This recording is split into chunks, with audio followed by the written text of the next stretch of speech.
So last but certainly not least, we have author advocate Tiffany Mensah. If we go over, the folks are just gonna have to wait. Okay. All right. Whenever you're ready, ma'am, please go for it. And so I'm gonna speed through as quickly as I can. So I grew up in a home with domestic violence. And what also made that complicated is the fact that my father is a preacher. And so with that, I started seeing that at the age of 7, and that continued until I was 17. And being at a young age and not being able to decipher what it is I'm seeing, deciphering right and wrong, my mom would flee. So the statistic is that from 7 to 8 times you try to leave your abuser before you ultimately leave. Thankfully, she left. She made it out safe. But during those times, there were advocacies that were there for our family, and there were family and friends who had more empathy towards my mom versus me. So there were all these negative seeds that were planted at me, like you're angry, you're a brat, you're all of this, but no one took the time to see me. So that turned into me feeling forgotten and basically overlooked. So I started fighting, and I started manifesting all those seeds that they said that I was, and it developed a horrible anger, bad attitude, disrespectful mouth. I would cut people with my words intentionally as a defense mechanism. And as I continued to grow up, and now we're like teenage years, I'm now, even though I'm hard, I have this hard exterior, like I got to look out for me. I still wanted to be loved. I still wanted to feel love. I still wanted to feel protected in this chaos that I live in and day out. So that started leading into me basically dating guys, thinking they're the one, but it really turned into just an addiction to sex. So I didn't do drugs, but sex was my drug, so that I could numb away what's happening from home and take away from that reality. So we go through that aspect, and that's teenage, and then we go into college, same thing, same scenario. But then I still start realizing that, I was almost raped. There was almost a rape attempt that occurred in college. And one of my friends who I did not know, she was same sex and protected me. She actually was able to come in and stop it, and later on capitalize on that dysfunction. And I was like, I just want to be protected. So I guess, but that turned into dysfunction as well, because I ended up being a side chick to a chick. Then there was, like, while my parents divorced, right after that, like, my father's still preaching. And a couple months later, actually a year later, he remarried my mom's ex-best friend.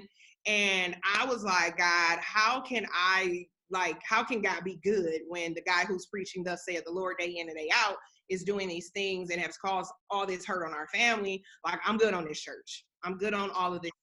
And so I started doing my own thing. While in college, I took my major was psychology and communications. Your mom was talking about that earlier. And I took psychology because I was trying to understand the dynamics of what would make my father do what he does. And that didn't necessarily go to, once I realized to keep walking this down, I thought I could save my whole family by being a clinical therapist. And I realized I need to go to school for much longer. And I was like, no, now. So I switched to communications and made it my minor. And once I graduated, I ended up going straight in at 22 years old at a major corporation, and was super successful. So I am in the boardroom my first year there. I'm getting CEO Circle of Excellence Awards. I'm crushing it within my tenure at that company. I've been marketing coach of the year. I'm like in the boardroom, like rocking it. Like, senior leadership knows me by name, got my cell phone, we kicking it. But I'm having an issue because on my performance appraisals, I'm consistently getting in trouble because of my attitude. So my issues are bleeding into the boardroom, because I have an issue with men in leadership because I'm seeing my daddy. And through that, I started getting into a lot of, bad relationships where I'm like, I got the success, I got the degree, I'm making money. I don't even need you to take care of me. I take care of myself. So now I'm like trying to manipulate these guys into being what I need them to be for me, and then not what God wanted for me. Mm-hmm. So in that, it was just dysfunction after dysfunction, not knowing that also domestic violence isn't just physical. So there's other components of that in these toxic relationships that I'm in, to the point I got to a breaking self-assessment period where it was, and I still remember like the day that it happened. Like, I'm getting bad reviews, I almost got fired. And it's like, well, this is my identity. How is this? End up almost getting fired. I almost was at a club. Girls followed us home. I was with the ex at a time, getting into a fight. So I'm a corporate baddie during the day, but I'm a club fighter at night. That don't make sense. And I literally had to have a hard conversation with God. Like, God, how? Why? What is? I have to be the common denominator in all of this. And from there, I started counseling. And it was an 8 to 9 year journey of counseling and just intense doing the work.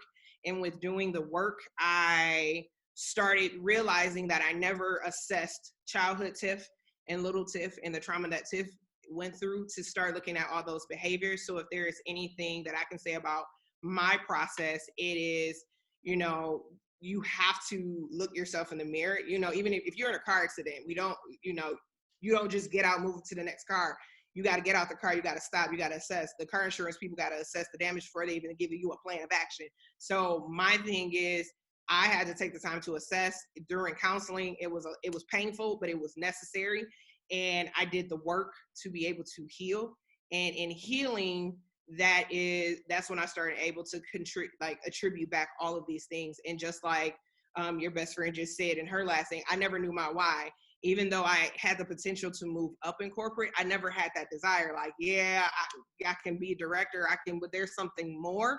And I started writing my book on my life at my last essay paper in college, which became therapy for me. But during the process of healing, I realized this was bigger than me. And that's when I started hearing more about the fact of more people are going through this. More people grew up in these type of homes and don't know how to heal. And in my healing, my counseling, I knew the word, I knew the songs, I knew the cliches, but I couldn't understand the divinity of God versus the humanity of man.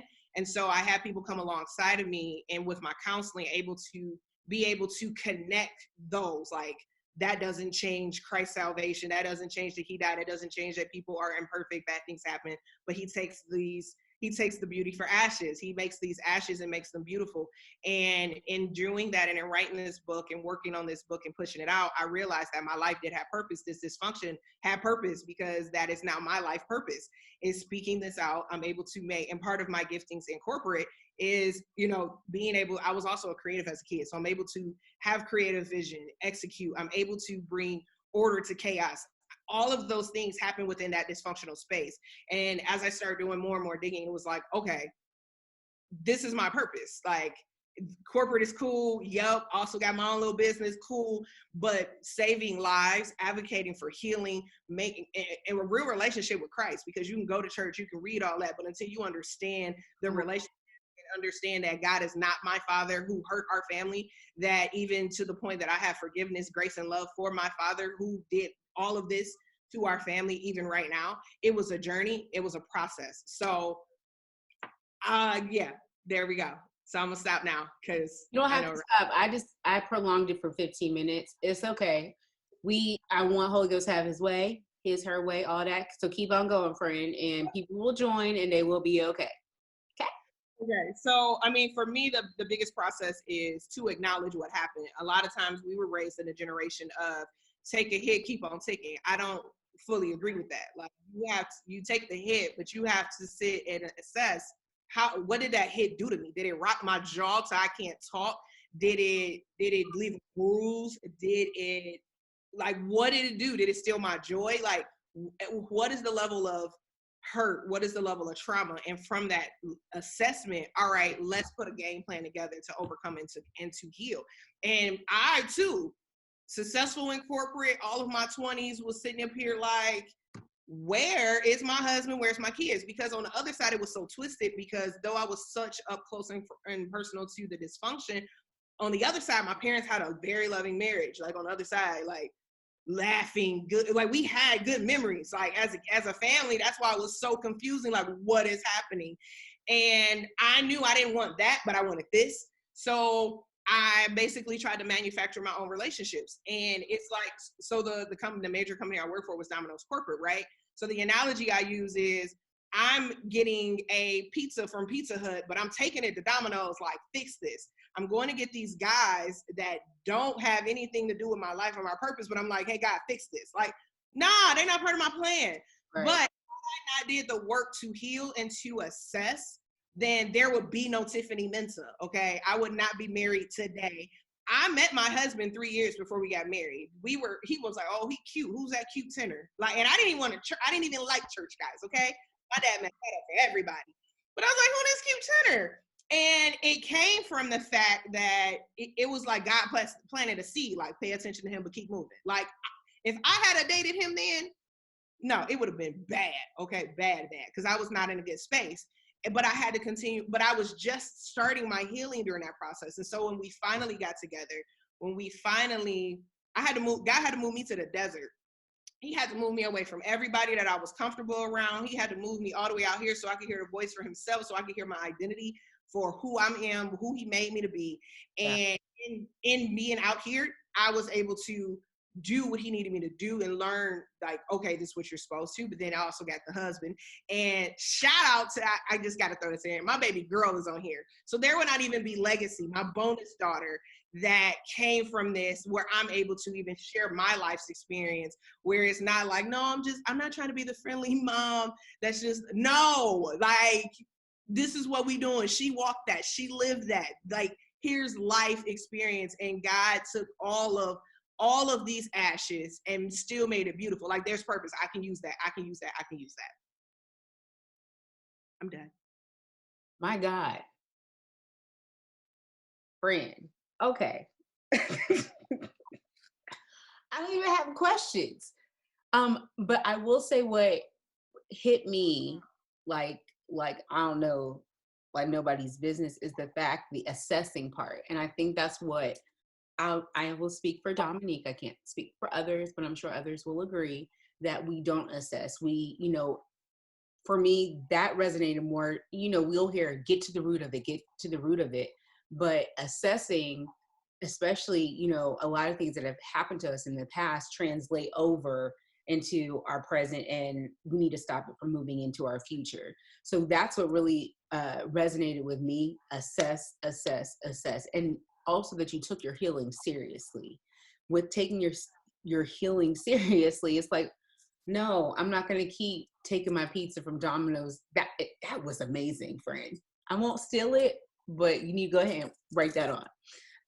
Take it from Domino's to take the pizza. I don't like either of those pizza joints, but I get what you're saying, and that made sense to me. So I just, wow. And then how did you, we do have, let's make time for one question. This is from Angela Young, how did you get the courage to tell your story, not only your story, but the details of your story? Well, okay. So it started 2006, and it was actually my best friend's sister-in-law now who said, I was like, what am I write about? And she was like, write about your life. Really? So I started writing, and I cried so much as I typed, and I just continued. And then it's gone through various versions of it, angry Tiff, just blaming Tiff, into the whole evolved Tiff that you see now. Yeah. And with doing that, honestly, it was my self-publishing assistant, because she murdered my edits, and she kept going it was like every page, what's the details? And I'm like, what do you mean what's the details? Like, it's here. And AJ, that's my husband's name, he like wrote up the sleeves and helped me with it, and was like, hey, what were you feeling here? Like, what was the room like? Like, he helped me to be able to push it out. And Holy Spirit, because he was like, you just need to pray. And it's those instances where we think like, I don't need to go to God for this little thing. Nah, he said, take everything to the Lord in prayer. So before I would pick this up, it's like, okay, how do I go deeper into sharing? And so in my book, you literally have such raw transparency, and because I knew I had to get those details out. And because I grew up in a generation in church, I feel like God had me in church growing up so I could see the old time way, because the old time way so irritated me, because everything was the Lord will fix it, prayer fix it, Jesus will fix it, pray it away. And it's like, nah, you got to do some work on this. And we can't overcome out of word of our testimony. We never share our testimony. So I'm gonna share the good, bad, and the ugly. And if it's those who have read my book, or like, it's some ugly in there. Is my mom, she's on here too. I love you, mother. My mom had just found out a lot of stuff about me, even in reading the book. Like, she had no idea. And that's one of the things she said too. Like, the church kept sending my mom back because they under the premise of God hates divorce. So I Are you there? No, Tiff. appreciate your mom saying, uh-oh. There you go. Keep going. So I appreciate your mom saying that. And because I saw what that looked like in church, not being able to tell the full story, I'm telling it all, because someone else's deliverance may come from me being this transparent. They may not agree. They may not get deliverance from me just using this little sugar coat. But that raw element that I put there may be like, oh, So true. that may be it. And we actually have your book up right now. I don't know if you guys see it. Hopefully you guys see the screen. Forgotten, Living in the Shadows of Domestic Violence. This girl is taking even marketing to a whole nother level. 30 seconds, plug, go. So yes, there's my book. You can get it from my website, available to purchase. But see, here's the other thing too. The skills, my marketing background, my marketing skills, God even used that and that purpose to help me push out my ultimate life purpose. So it's a cycle of all things work together for the good. And he had to show me behind the scenes how all these things work so that I can push this message that he needs me to get out to the nations, to the world. Done. Yes. Thank you, Britta. You did that in 30 seconds. You are just amazing. And then